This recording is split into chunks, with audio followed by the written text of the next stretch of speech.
La vie, elle est en train de pointer du doigt notre faiblesse, les choses sur lesquelles on peut améliorer notre compétence. Mais nous, au lieu de se dire « Waouh, c'est une chance de m'améliorer », Et la gratitude pour l'inverse, les gens qui nous montrent où sont nos résistances, où sont nos points faibles, où sont les choses à améliorer. On devrait plutôt avoir de la gratitude pour ces gens-là, parce que c'est là...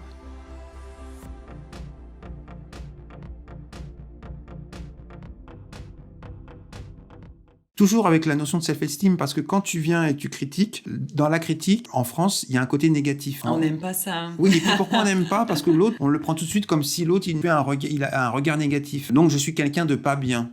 Tu vois, si je critique, et on veut être tous plus ou moins irréprochables, non critiquables, et on part du principe, on est des gens bien. On est des exemples. Et tout le monde croit être des exemples. Quand il s'agit de reconnaître les choses ou de se dire, je suis peut-être pas encore, entre guillemets, une personnalité aboutie, ou j'ai encore plein de choses à apprendre de la vie, là, t'as moins peur de cette critique. Ou comment tu dis en anglais déjà ? Le feedback. Le feedback, voilà. Mais regarde justement les gens qui sont les plus exemplaires, les gens qui sont des modèles, role models, c'est ce qu'on appelle en anglais, des gens qui nous donnent l'exemple de comportement, c'est les premiers à demander la critique, c'est les premiers à se faire payer des gens qui vont venir les critiquer par rapport à la manière dont ils parlent, dont ils interagissent, pour qu'ils puissent grandir. Eux, c'est volontairement, ils vont aller chercher cette résistance, cette difficulté, parce que c'est de la difficulté qu'ils s'attirent. Oui. C'est beaucoup plus simple de faire sa réunion de travail et de se dire je suis le meilleur là-dedans, je vais demander à personne comment ça s'est passé, que de demander à des gens de te donner des feedbacks pendant la réunion pour que tu puisses t'améliorer tout simplement. C'est ça. Les gens qui cherchent à grandir ou à développer justement leurs qualités ou à se challenger, ils vont essayer de tester leur zone de résistance, leur zone où ça fait mal. Parce que c'est dans la zone où ça fait mal que tu vois ce que tu as à travailler. C'est pas là où tu n'es pas touché, là où ça te fait rien, là où machin, ok, tout va bien. Mais le truc où, là, ça me fait mal, là, ça me pique. Et là, je pense qu'on touche à quelque chose de très important dans la souffrance. Parce qu'on a dit dans notre bande-annonce, on a parlé du fait qu'on peut avoir de la douleur, mais on n'est pas obligé de souffrir. On peut éviter la souffrance. Mais je pense que ce qui nous fait piéger dans une souffrance, c'est quand on veut fermer les yeux, ne pas regarder là où on a à s'améliorer. La vie, elle est en train de pointer du doigt notre faiblesse, les choses sur lesquelles on peut améliorer notre compétence. Mais nous, au lieu de se dire « Waouh, c'est une chance de m'améliorer », on se dit dans ces moments-là « Oh non, mais je ne suis pas assez bien. Oh, le monde, il est difficile. Ah, les gens sont durs avec moi. » Et c'est vraiment un état d'esprit à développer de se dire « Waouh, yes, la personne, elle est là en train de me montrer sur quoi je vais avancer, qu'est-ce que je vais développer. Et à partir de maintenant, je peux mettre en place un plan d'action pour m'améliorer là-dedans. » C'est pour ça que cette notion de remercier pour les critiques des autres, remercier pour les attitudes négatives des autres vis-à-vis de nous, c'est hyper important. Super important. C'est cette notion de la gratitude. On va toujours avoir de la gratitude pour les gens qui sont gentils, qui nous apportent des choses, et la gratitude pour l'inverse, les gens qui nous montrent où sont nos résistances, où sont nos points faibles, où sont les choses à améliorer. On devrait plutôt avoir de la gratitude pour ces gens-là, parce que c'est là, sur ces points-là, qu'il faut travailler justement pour encore passer et développer des compétences, pour ensuite que chaque situation ne soit plus blessante, ne soit plus handicapante, mais soit de plus en plus à développer ce qu'on va appeler du mindset. Et plus tu développes ta capacité à faire face à cette situation, plus tu seras managé entre guillemets, pas des difficultés, mais ton environnement et tes capacités à faire plus, à faire mieux et à être à l'aise. À l'aise dans chaque situation. Et ça, c'est de l'or, ça. Ça, c'est de l'or en barre. C'est de l'or. Mais effectivement, regarde, si tu t'es imaginé que dans la vie, tu pouvais marcher que sur du terrain plat. Mais sauf que tu sais très bien que la vie, c'est pas du terrain plat. Donc, la moindre petite pente, elle va te poser des problèmes. Par contre, si dès le départ, tu as dit, oui, je veux apprendre à grimper dans les terrains les plus difficiles, et donc tu affrontes les difficultés les plus dures, ensuite, quand tu reviens dans la vie de la plupart du temps, qui est terrain plat ou un petit peu courbé, là, ça va te paraître comme un jeu d'enfant. Et tu vas t'amuser, la plupart du temps, tu vas t'amuser sur des choses sur lesquelles les gens pleurent. Toi, tu vas regarder ça et tu vas te dire, à ce niveau, je l'ai déjà dépassé, c'est bon. J'ai les muscles pour, je regarde ça, je vois même pas la pente que la personne elle affronte. Tu seras plus à même de vivre sans tension, et ce qui est génial, c'est que quand tu fais face, parce que c'est vrai qu'on papote tranquille comme ça, mais toi comme moi, on a fait face à des grosses difficultés qui ont été très difficiles, qui nous ont fait couler, voilà. Et heureusement. Et où on aurait se dit mais c'est pas possible. Et c'est ce massage qu'est la souffrance quand t'es dedans. Parce que c'est un massage. Oui. Des fois, quand la souffrance te caresse... Ça fait sortir du liquide de partout. Voilà. Et tout d'un coup, quand à un moment, parce qu'il y a quand tu en sors par le haut, quand tu l'as accepté, que tu l'as aimé, que tu as compris que c'était une nécessité évolutive, et que tu en sors sans rejeter la personne ou la situation qui te l'a apporté comme un cadeau, et ben c'est là que tu te rends compte. Et moi, je vois, dans ces moments de souffrance intense, et ben c'est là où j'ai le plus grandi. Et c'est là où j'ai plus développé mes capacités de clairvoyance, de lucidité, de courage. Voilà, c'est là où je me suis surpassé dans des moments de souffrance terrible, où j'ai dû... oui, on parlait de résilience tout à l'heure, où... voilà, et parce que je crois aussi sincèrement que pour moi, la vie, c'est ça, elle nous apporte ces situations pour nous aider à devenir ce qu'on doit devenir. Et comme un enfant, s'il restait à quatre pattes tout le temps, bon, naturellement, il va se lever. Mais il sait que, c'est marrant, c'est qu'un enfant, il y a un moment, tout seul, il va chercher la difficulté, l'épreuve pour grandir. C'est presque naturel. Et il y a un moment où quand il est ado, par exemple, c'est là où il faut « Sors de ton lit, c'est l'heure !» On devient paresseux à un moment donné. Je ne sais pas ce qui se passe, mais si c'est déjà programmé en nous d'aller chercher la difficulté, c'est qu'il y a un sens derrière ça. Et effectivement, c'est les meilleurs moments où on peut se voir grandir. Et je pense que s'il y a une chose pour laquelle on est venu ici, c'est quelque part de grandir, de se développer à chaque instant. Un être humain qui arrête de grandir, c'est un être humain qui est mort. Il est dans un corps vivant, mais il est mort. Parce qu'à l'intérieur de nous, on a besoin de ce feu qui s'allume dans les moments de difficulté. Là où je mobilise le plus d'énergie, c'est là où je sens qu'il y a le plus de résistance. Quand tu as un public face à toi, tu es dans une réunion de travail, tu sais très bien que ton idée, elle ne sera pas très bien entendue. Tu sais que tu dois mobiliser de l'énergie. C'est là où tu vas aller te chercher toi et mobiliser toutes tes ressources pour y aller. On a parlé de la résilience. Ça serait peut-être bien de rajouter quelques mots sur la résilience. Donc déjà, la résilience, c'est la capacité de rebondir suite à une difficulté. Donc, ce n'est pas seulement j'affronte la difficulté, c'est plus le comportement suite à la difficulté. Donc, je suis rentrée dans la difficulté, j'en ai souffert. Qu'est-ce que je fais pour sortir de cette souffrance, pour sortir de la peine? Parce qu'on a dit on peut éviter de souffrir, donc la souffrance, c'est prolonger la peine dans le temps. La peine, elle sera là. On est des êtres humains, on est émotionnels, on vivra des émotions. Et les émotions désagréables, elles sont là aussi, elles servent à quelque chose. Mais la question, c'est pas de les éviter, c'est combien de temps je reste dedans et à quel point je développe la capacité de transformer vers une émotion meilleure ou à quel point je suis devenue spécialiste d'étaler la souffrance. C'est comme un... j'ai envie d'utiliser un gros mot, mais on va l'étaler comme du pu un peu partout et on va se faire quelques mois de pu comme ça dans lesquels on se fera souffrir gratuitement. Et tu sais qu'il y a j'aimais bien cette phrase, je crois que c'est Albert Einstein qui disait... éviter les gens qui trouvent un problème à toute solution. C'est-à-dire qu'il y a des cerveaux, quand on est vraiment tout le temps dans cette espèce de négativisme, qui fait qu'il ne veut plus croire, où il s'est tellement identifié, t'en as fait tellement une seconde peau, que t'as beau essayer de dire ceci, non, ils ne veulent pas croire au bonheur, et ils sont emmitouflés dans leur souffrance personnelle, et c'est leur petite compagne pour la vie. Ou leur compagnon pour la vie, parce que c'est l'ami avec qui ils ont grandi, la souffrance, la plainte, le truc, le machin. Et là, t'as beau essayer, c'est des gens qui vont toujours venir aller pleurer, t'auras beau essayer de leur transmettre une énergie positive, tu perds ton temps. Je pense qu'eux, ils ont une relation d'amour avec leur ami, la souffrance. Ouais. Mais je peux dire qu'il y a deux muscles dans nos têtes. Il y a le muscle de « je cherche toujours un problème là où il y a une solution », mais il y a également le muscle opposé, où je cherche toujours une solution là où il y a un problème. Et même, je peux aller encore plus loin. Je cherche les problèmes pour développer la capacité à trouver des solutions.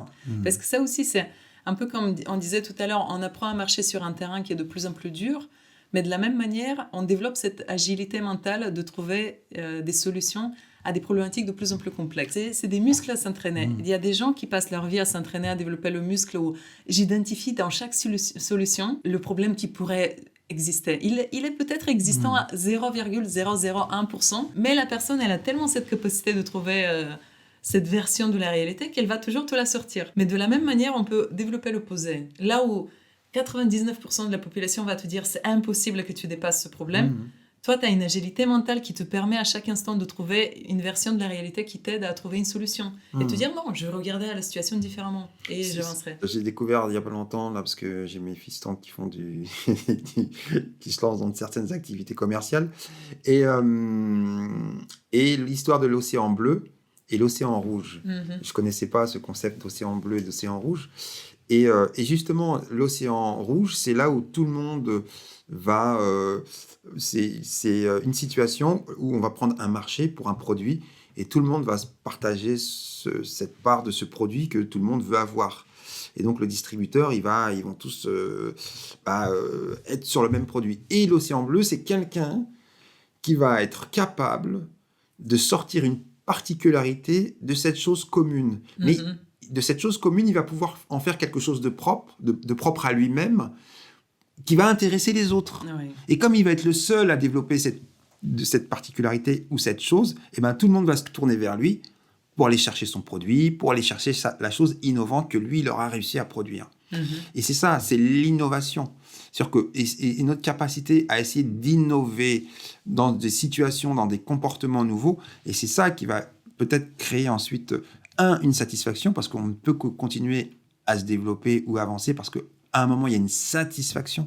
Moi, j'ai souffert, et quand je suis sorti de cette souffrance qui était terrible, et c'est par étapes, et là, j'ai compris, et ça m'a amené un soulagement, parce que, j'ai réussi à la porter, à la supporter, à la dépasser, et ensuite, j'ai pu un peu comme une mute, j'ai perdu une vieille peau, un vieux principe, parce que souvent, en plus, il y a des souffrances, elles perdurent parce qu'on s'attache à des vieux concepts, à des vieilles idées, ah non, chérie, je veux que tu restes, ne me quitte pas, mais on ne peut pas empêcher l'autre de partir, donc vite, il faut passer à autre chose, par exemple, ou tout d'un coup, tu t'aperçois que cette situation, quand tu la lâches, ou quand elle te fait plus souffrir, tu es quelqu'un d'autre. Tu as dépassé, tu es devenu quelqu'un d'autre. Et là, il y a une énorme satisfaction. Oui. Et c'est cette satisfaction qui dit, ouais, quand même, ce truc-là, ça m'a été utile. Sans ça, et aujourd'hui, je le reconnais, sur certaines souffrances que j'ai eues, qui ont été parfois terribles, et où on m'a dit, mais comment tu fais, Denis ? Voilà.